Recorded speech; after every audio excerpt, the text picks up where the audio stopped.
When we consider the load current delay that is manifested by the RegenX generator coil and how that contributes to the regenerative acceleration phenomenon, we need to look at the sine wave, the load current sine wave of a conventional coil. Here, this is the top half of the load current sine wave of a conventional coil, and we have the top half of the sine wave of the RegenX coil. Now, in the load current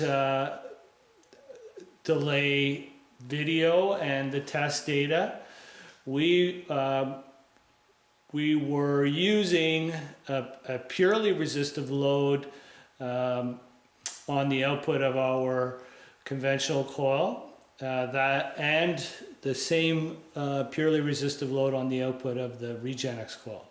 That means that the power factor of the load is 1, and that means that the load current and the induced voltage in the coil are in phase.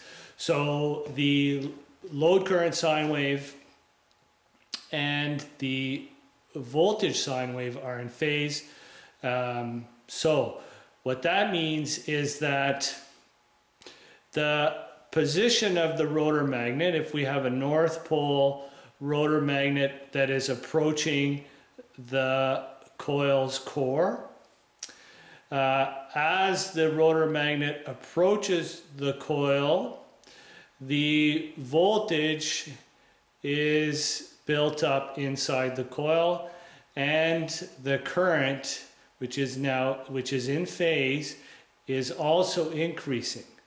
As the current increases, the induced magnetic field in the coil, which has the same polarity as the approaching rotor magnet, its induced magnetic field is also increasing.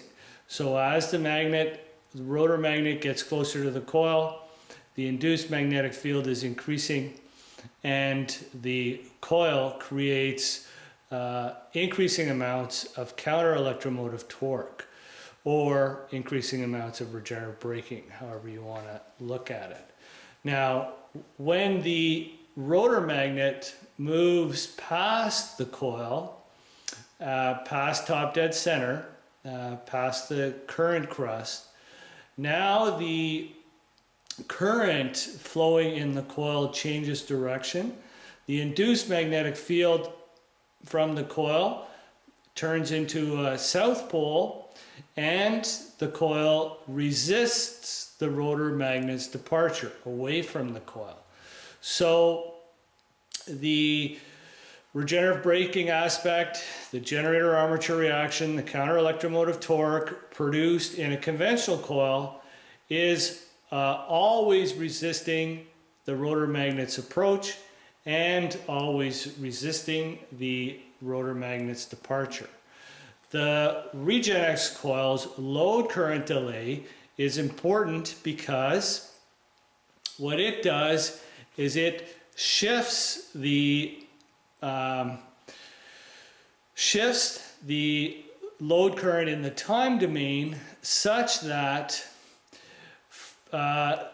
when the rotor magnet is approaching the coil, the load current is delayed. So the counter electromotive torque, or regenerative braking component, only occurs up to top dead center. Now we can see that once the rotor magnet starts to move away, the RegenX coil is still inducing a north pole magnetic field around the coil, and this north pole, this induced north pole magnetic field assists the North Pole rotor magnet's departure away from the coil.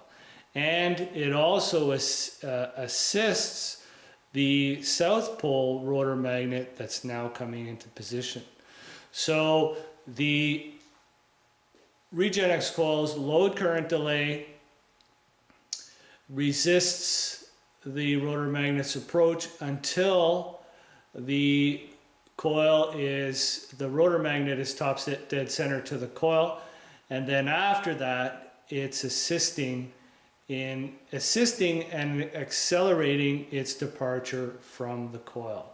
This is where the RegenX coil derives its regenerative acceleration, and basically this is how the RegenX coil operates. And as we saw in the video demonstration number 1, the load current delay is responsible for the RegenX generator action.